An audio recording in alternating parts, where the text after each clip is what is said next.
seat.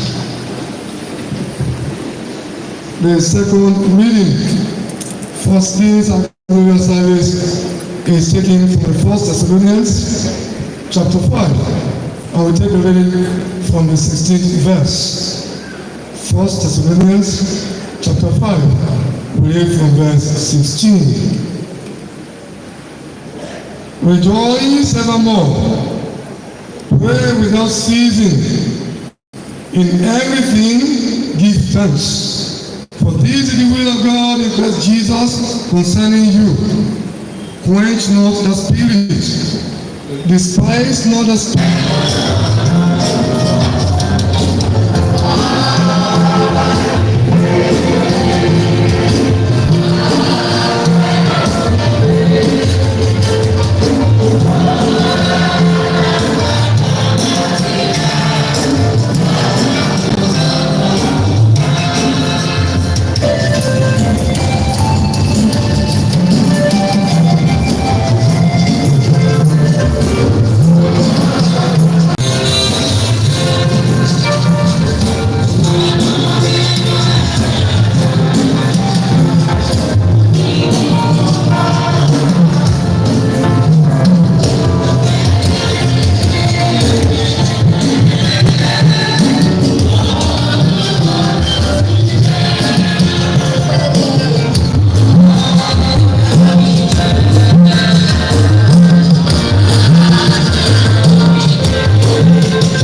wọ́n ní kí dín ti cathedral àwọn náà ti jẹ́ àlùfáà ní bíbá ìrírí. Wọ́n ní kí bàbá wa dín ti cathedral kí wọ́n wá sojú àwọn ní bíbá yìí. Wọ́n sì ní cathedral lọ́wọ́, ṣùgbọ́n ní pé ìjọ Anglican, ìjọ olófin ni. Nígbà tí bíṣọ̀bù bá pàṣẹ fún dín, wọn ò tó bẹ́ẹ̀ láti sọ pé a máa ń ṣèkórè lọ́wọ́ ní cathedral. Wọ́n ní láti máa bọ̀ wá síbí báyìí. Torí náà mo láyọ̀ láti fi bàbá wa the very reverend Ọlábọ̀dé Thomas Ọ̀sánníyì, the dean of our cathedral.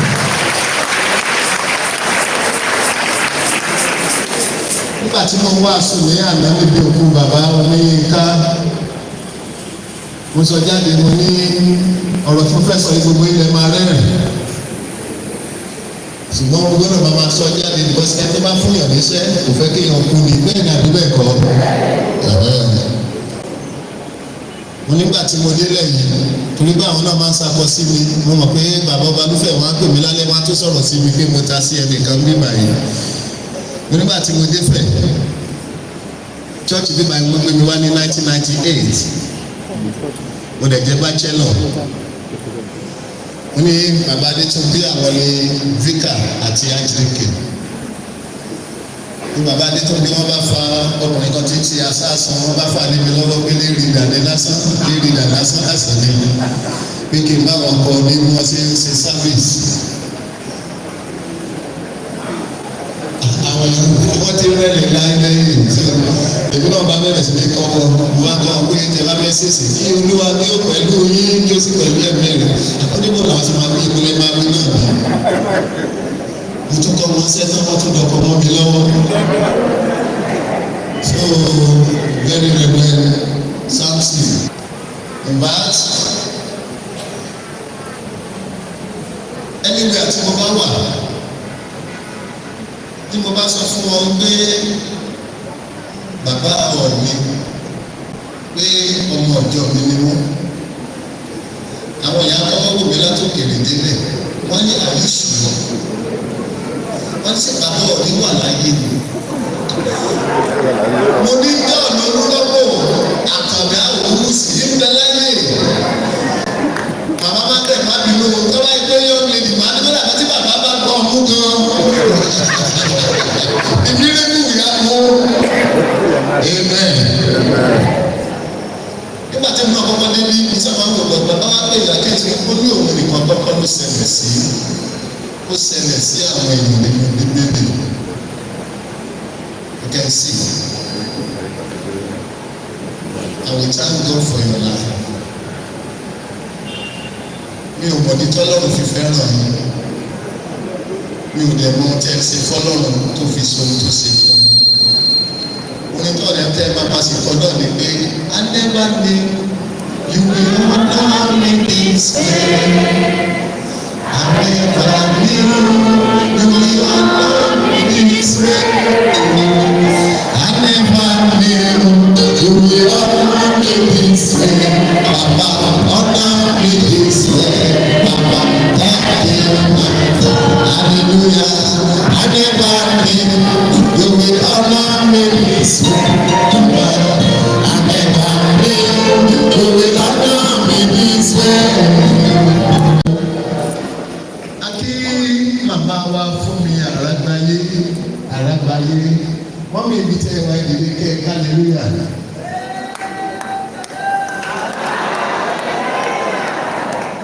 Secondary school mo wà ní 1980 tí mo ti máa ń gbórin mo gbọ́ ìpè Ọlọ́run mi, mo gbọ́ ìpè Ọlọ́run mi. Ẹ má kọ́ mọ́tò bàtà bá ti tán ẹ máa gbọ́ ẹ máa gbọ́. Amen. God bless your voices in Jesus' name. My choir, you are wonderful. Glorious choir, you are handsome and beautiful. Thank you. All the acolytes, ushers, leaders, singers, wardens, and fathers, you are highly appreciated. Mo ti lo abala kan, mi ò ní pẹ́ kúrò lórí àga yìí. Why must you praise the Lord? Kí nìdí tó fi yẹ ká máa yin Ọlọ́run? Èmi ni Ọlọ́run kọjú síse lóore jù, èmi tá amen, èmi tá a mú mi láti inú ìrà, tá a wá gbé mi sí àárín ọmọ aládé. Èmi tí mo wá láti ibi tí a ti ẹni sọ pé this is your beginning. Mo wá ń wàásù níbi ayẹyẹ ọjọ́ ìbí Ọọ̀ni. Àánú gbà mí lọ́wọ́ mú, àánú mú mi lọ́wọ́ dání, àánú má gbà ayé ó jẹ mí níyà, àánú gbà mí lọ́wọ́. Ẹ̀yin ò sọ bẹ́ẹ̀. Àánú gbà mí lọ́wọ́. Yes, Lord. Yes, Lord. Àánú má gbà ayé ó jẹ mí níyà, àánú gbà mí lọ́wọ́. I'm preaching an evangelical sermon. By the special grace of God, mercy will lift you up. Mo dà ní Yorùbá gbogbo ẹ̀tẹ̀ wà lábẹ́ àdúrà yìí, àánú yóò fọhùn fún yín. God bless you. I want to say today is an historic day in the life and time of His Imperial Majesty Ooni Adeyeye Emeritus Babatunde Akande Ogunwusi as he turns 50 in the land of the living. I also rejoice and celebrate with the family. Reading through the Bible, we really find a place where birthday was celebrated. This made many people to their birthdays. A lot of people got their birthdays. Most especially men. Ideally, when one celebrates his or her birthday, it's the occasion to praise God and to thank Him for all that He has done. Like one mama that celebrated her birthday 2 weeks ago, I looked there, 88th birthday. Listen to me what I said. Thank God my birthday was also there. The birthdays will not be a big merriment, but small thanksgiving.